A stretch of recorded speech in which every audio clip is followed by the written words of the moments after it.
મહીસાગરના કડાણા ડેમમાં સતત પાણીની આવક જોવા મળી રહી છે। કડાણા ડેમમાં હાલ 1,71,000 ક્યુસેક પાણી છોડવામાં આવી રહ્યું છે। કડાણા ડેમમાંથી જે નદીમાં પાણી છોડાઈ રહ્યું છે। કડાણા ડેમનું રૂલ લેવલ 415.7 ફૂટ પર પહોંચ્યું। Kadana dam high alert stage ઉપર પહોંચ્યો। ભારે પાણીની આવકને લઈને કડાણા જળાશય 1,95,000 ક્યુસેક પાણી ડેમમાંથી છોડાઈ રહ્યું છે। મહીસાગર જિલ્લાના 110 જ્યારે પંચમહાલ જિલ્લાના 10 જેટલા નીચાણવાળા ગામોને એલર્ટ કરાયા। તો નદી કાંઠા નજીક તેમજ ડુંબક પુલ પાસે ન જવા તંત્રએ અપીલ કરી। ડેમ પ્રશાસન દ્વારા મહીસાગર, પંચમહાલ, ખેડા, આણંદ, વડોદરા જિલ્લાના કલેક્ટરને આ બાબતે પત્ર દ્વારા જાણ કરાઈ। સંબંધિત અધિકારીઓને પણ તકેદારી રાખવા સૂચના અપાઈ। કડાણા જળાશય દ્વારા મહીસાગર નદીમાં પાણી છોડાતા મહીસાગર નદી ગાંડીતુર બની।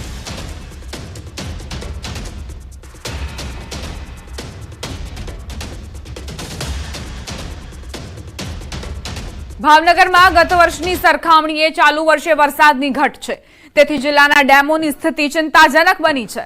જિલ્લાના 4 ડેમો આ વર્ષે 50% પણ ભરાયા નથી, સાથે જિલ્લાના 4 ડેમ 20% પણ નથી ભરાયા।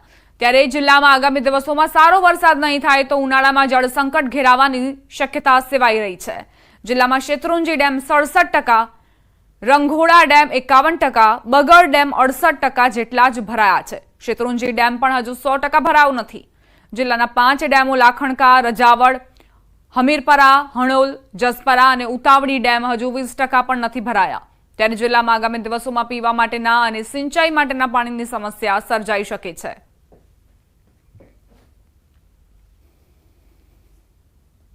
ભાવનગર જિલ્લાના કુલ 12 ડેમ પૈકી હાલ રોજકી ડેમ એક ઓવરફ્લો થયેલો છે, તેમાં 326 MCFT જેવું પાણી સંગ્રહ થયેલું છે। ત્યારે ભાવનગર જિલ્લામાં મુખ્યત્વે શેત્રુંજી ડેમ આવેલો છે। શેત્રુંજી ડેમ હાલ 67% ભરાયેલો છે, જ્યારે બીજા ડેમો છે એ હાલ 50 થી 60%ની અંદાજિત આશરે ભરાયેલા છે। એવરેજ જોવા જાવ તો 50 થી 60% પાણીની આવક છે અને ઓક્ટોબર, નવેમ્બર બાદ અમે એમાંથી ખેડૂતોની જે ડિમાન્ડ આવશે એના આધારે સિંચાઈ માટે પાણી આપશું। ભાવનગરમાં જ વરસાદ ઓછો હોવાના કારણે શેત્રુંજી ડેમ છે, આપણું બોર તળાવ ભરાણું નથી। આ પરિસ્થિતિમાં જો સરકારનું આયોજન વ્યવસ્થિત નહીં હોય તો હું એવું માનું છું કે ભવિષ્યમાં એટલે થોડા આગલા સમયમાં ભાવનગરના લોકોને પાણીની વિકટ પરિસ્થિતિ ઊભી થવાની છે। રાજકોટથી સમાચાર પ્રાપ્ત થઈ રહ્યા છે। ઇલેક્ટ્રિક સ્કૂટરમાં બ્લાસ્ટની ઘટના। કોઠારિયા રોડના સનાતન પાર્કની આ ઘટના। ચાર્જિંગમાં મૂકેલા ઇલેક્ટ્રિક સ્કૂટરમાં જોરદાર બ્લાસ્ટ થયો। બ્લાસ્ટ થતા ઘરની તમામ વસ્તુઓ બળીને ખાખ થઈ। બ્લાસ્ટ થતા ઘરનું વાયરિંગ પણ બળી ગયું। 8 મહિના પહેલા જ લીધેલી ઈ-બાઇકમાં બ્લાસ્ટ થયો। સદનસીબે ઘટનામાં કોઈ જાનહાનિના સમાચાર નથી। કંપની દ્વારા યોગ્ય પ્રત્યુત્તર ન મળતા હોવાનો પણ આક્ષેપ મુકાયો છે। ઇલેક્ટ્રિક સ્કૂટર જે ઘરમાં ચાર્જિંગમાં મૂકવામાં આવ્યું હતું તેની આ દુર્દશા। સંવાદદાતા અંકિત જોડાઈ ગયા છે વધુ જાણકારી સાથે। અંકિત, 8 મહિના પહેલા જે ઈ-બાઇક ખરીદવામાં આવ્યું હતું તેમાં બ્લાસ્ટની ઘટના સામે આવી છે, શું વધુ વિગત? દીપા, ખાસ કરીને વાત કરવામાં આવે તો રાજકોટ શહેરના કોઠારિયા રોડ પર આવેલા સનાતન પાર્કની અંદર ગત મોડી રાત્રે જે ટીવીએસ કંપનીની જે ઇલેક્ટ્રિક બાઇક છે તેની અંદર ચાર્જિંગ સમયે બ્લાસ્ટ થયો હોવાની ઘટના છે તે સામે આવી છે। સમગ્ર ઘટનાની અંદર ઘરની તમામ વસ્તુઓ બળીને ખાખ થઈ ચૂકી હોવાનું પણ સામે આવ્યું છે। સાથોસાથ ઘરનું તમામ વાયરિંગ પણ છે તે બળી ચૂક્યું છે। જોકે આ જે ઘટના બની છે તેમાં કોઈ પણ વ્યક્તિને જાનહાનિ ન થઈ હોવાનું છે તે સામે આવ્યું છે। અગાઉ પણ આ પ્રકારે રાજકોટ શહેરની અંદર ઈ બાઇકની અંદર બ્લાસ્ટ થવાની ઘટના છે તે સામે આવી ચૂકી છે। ત્યારે વધુ એક વખત ઈ બાઇકની અંદર બ્લાસ્ટ થવાની ઘટના સામે આવી છે। ટીવીએસ કંપનીનું આ બાઇક હોવાનું છે તે સામે આવ્યું છે। વિડીયોમાં પણ જોઈ શકાય છે કે કઈ રીતે બ્લાસ્ટ થવાથી જે બાઇક છે તેના કચર ઘાણ છે તે બોલી ચૂક્યા છે અને ટીવીએસ કંપની દ્વારા યોગ્ય પ્રત્યુત્તર આપવામાં ન આવતો હોવાનું પણ જે તેના બાઇકના માલિક છે તેમના દ્વારા આક્ષેપ લગાવવામાં આવ્યો છે। દીપા, આભાર અંકિત જાણકારી આપવા માટે।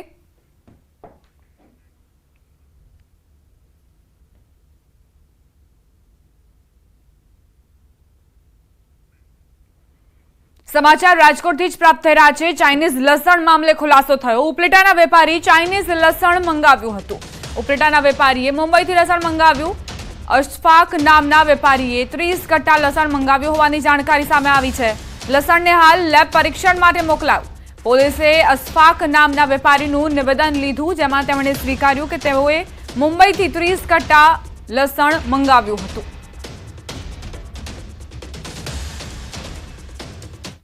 પ્રધાનમંત્રી નરેન્દ્ર મોદી ગુજરાત આવશે. ત્રીજી વખત પ્રધાનમંત્રી બન્યા બાદ ગુજરાતની આ પ્રથમ મુલાકાત છે.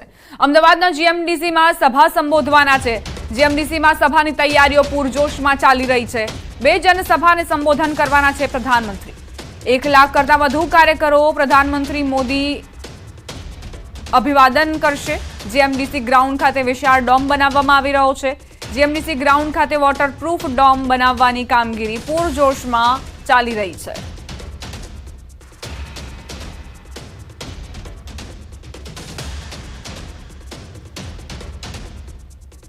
પ્રધાનમંત્રી નરેન્દ્ર મોદી 2 દિવસ ગુજરાતની મુલાકાતે આવી રહ્યા છે. ગુજરાતની મુલાકાત દરમિયાન અનેક જે વિકાસના કામો જે છે તેની ભેટ આપવાના છે. ત્યારે મહત્વનું એ છે કે મેટ્રો ને પણ લીલી ઝંડી આપવાના છે. સાથે અમદાવાદના જીએમડીસી ગ્રાઉન્ડ ખાતે પણ એક જંગી સભા જે છે તેનું સંબોધન કરવાના છે.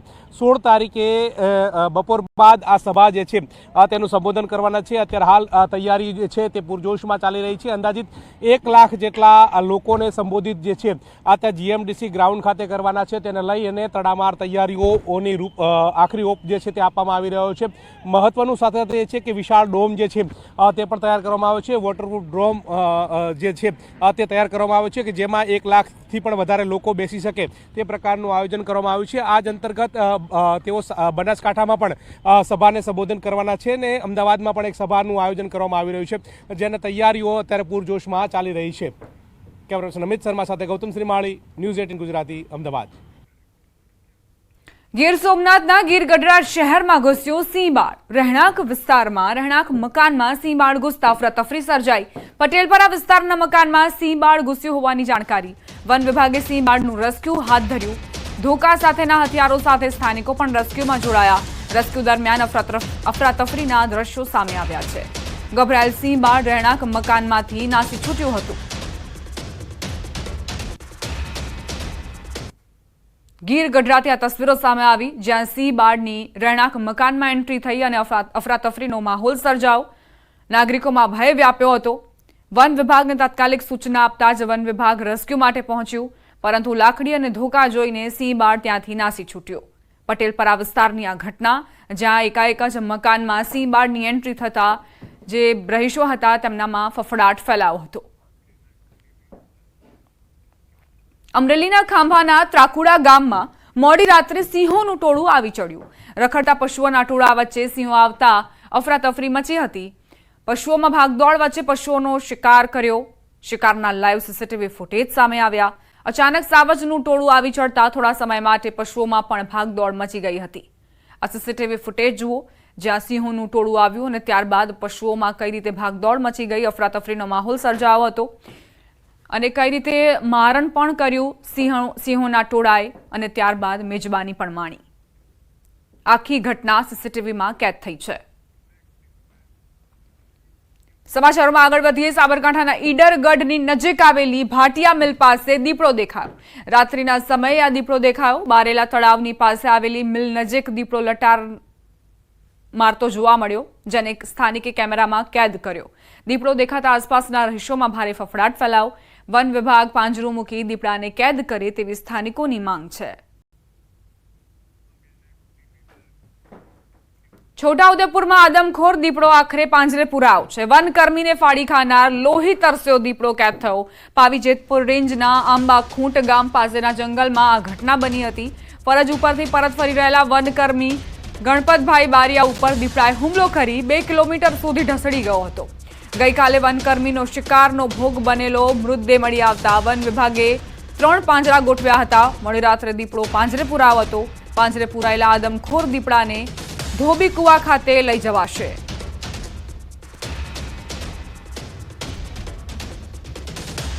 ભરૂચની એક સોસાયટીમાં રાત્રે જૂથ અથડામણની ઘટના બની. કુકરવાડા રોડ પરની ગોકુલનગર સોસાયટીમાં બનાવ બન્યો. ધાર્મિક તહેવારના ઝંડા લગાવવા બાબતે અથડામણ થઈ. બંને જૂથના લોકો વચ્ચે પથ્થરમારો થયો હતો. પોલીસે સ્થળ પર પહોંચીને સ્થિતિને કાબૂમાં લીધી. હાલમાં ફરિયાદ અને તોફાની તત્વોને પકડવાની કાર્યવાહી ચાલી રહી છે. મામલાની ગંભીરતાને ધ્યાનમાં રાખીને પોલીસે કોમ્બિંગ યથાવત રાખ્યું છે. સુરતમાં જે પથ્થરમારાની ઘટના બની ત્યારબાદ ભરૂચમાં પણ જૂથ અથડામણની ઘટના સામે આવી છે. ઝંડાને લઈને આ જૂથ અથડામણ થઈ હોવાની જાણકારી. ધાર્મિક ઝંડાઓને લઈને પરિસ્થિતિ બેકાબૂ બની હતી, પરંતુ ત્યારબાદ પોલીસને જાણ કરાતા જ તાત્કાલિક પોલીસનો કાફલો દોડી આવ્યો અને ઘટનાને નિયંત્રણમાં લઈ લીધી. અને વિષય જે આવ્યો એ ઝંડા લગાવવા બાબતનો વિષય ધ્યાન ઉપર આવ્યો હતો. કંટ્રોલમાં મેસેજ આવતા તાત્કાલિક બી ડિવિઝન પોલીસ અને એલસીબી, એસઓજી, ડીવાયએસપી સહિતના તમામ પોલીસ ફોર્સ આ જગ્યા ઉપર આવી ગઈ. આ જગ્યા ઉપર પહેલા ટોળાને વિખેરવામાં આવ્યા. હાલ શાંતિ છે. જે લોકો વિરુદ્ધ આક્ષેપ થયા છે તમામને ડિટેન કરવામાં આવ્યા છે. એ દરેકના શું રોલ્સ છે, દરેકની શું જવાબદારી છે, અને જે રેકોર્ડિંગ અમને સીસીટીવી કે વિડીયો મારફતે મળી રહ્યા છે એના આધારે ગુનો દાખલ કરીને આગળની કાર્યવાહી ભરૂચ પોલીસ કરી રહી છે. સુરતના મોટા ગણેશ મંડળોએ પોલીસ રક્ષણની માંગ કરી છે. સૈયદપુરામાં બનેલા બનાવ બાદ મંડળોમાં ભયનો માહોલ જોવા મળી રહ્યો છે. શહેરના અન્ય ગણેશ મંડળોમાં ચિંતા જોવા મળી છે.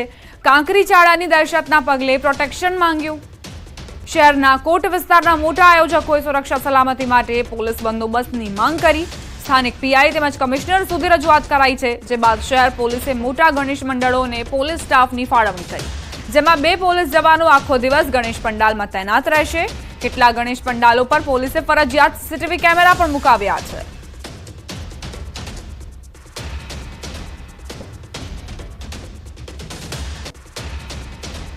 વિઘ્નહર્તા ભગવાન ગણેશનો ઉત્સવ ચાલી રહ્યો છે અને સુરતના રામપુરા વિસ્તાર એટલે કે લાલગેટ પોલીસ સ્ટેશન વિસ્તારમાં જે રીતે રવિવારે મોડી સાંજે કાકડી ચારો કરવામાં આવ્યો હતો, ભગવાન ગણેશના મંડપ ઉપર પથ્થરમારો કરવામાં આવ્યો હતો, જેને લઈને વાતાવરણ તંગ બન્યું હતું. ગાડીઓમાં આગ ચંપી કરવામાં આવી હતી, ગાડીઓમાં તોડફોડ કરવામાં આવી હતી, જેને લઈને સુરતનો કોટ વિસ્તાર, આમ તો આ સુરતનો મુખ્ય સુરત સિટી વિસ્તાર છે કે જ્યાં હિન્દુ અને મુસ્લિમ બંને કોમ્યુનિટીના લોકો રહે છે, ત્યારે ભગવાન ગણેશનો ઉત્સવ ચાલી રહ્યો છે અને કોઈ કાકડી ચારો ના થાય તેને લઈને તમામ નાનાથી મોટા આયોજકો દ્વારા પોલીસ બંદોબસ્ત માંગવામાં આવ્યો છે. જોકે જે પ્રકારની ઘટના બની છે તેના પડઘા જ્યારે સમગ્ર ગુજરાતમાં પડ્યા છે, ત્યારે આયોજકો દ્વારા સુરત પોલીસ કમિશનર અને જે તે પોલીસ સ્ટેશનના અધિકારીઓને બંદોબસ્તની માંગણી કરવામાં આવી છે અને તાત્કાલિક યુદ્ધના ધોરણે બંદોબસ્ત આપવામાં આવ્યો છે. 24 કલાક માટે 2 પોલીસ કર્મચારીઓને દરેક ગણપતિ મંડપ ઉપર તૈનાત કરવામાં આવ્યા છે, કારણ કે વિઘ્નહર્તા ભગવાન ગણેશનો જે ઉત્સવ ચાલી રહ્યો છે તેમાં ફરી કોઈ કાકડી ચારો ના થાય તેને લઈને આયોજકોની તાત્કાલિક માંગણી પૂરી કરવામાં આવી છે. અને દરેક સિટી વિસ્તાર એટલે કે ભાગળ હોય, ચોક હોય કે પછી રામપુરા હોય, સગરામપુરા, તમામ વિસ્તારોમાં ગણપતિ મંડપ પર 2 પોલીસ કર્મચારીઓને 24 કલાક માટે સુરત પોલીસે તૈનાત કર્યા છે. ક્યાંક અધિકારી છે, ક્યાંક કોન્સ્ટેબલ છે, તો ક્યાંક એસઆરપીના જવાનો તૈનાત કર્યા છે અને ભગવાન ગણેશનો વિસર્જન સુધી આ પ્રકારનો બંદોબસ્ત શહેરના સિટી વિસ્તારમાં જોવા મળશે. કેમેરામેન ભરત બ્રહ્મભટ્ટ સાથે કીર્તેશ પટેલ, ન્યૂઝ 18 ગુજરાતી.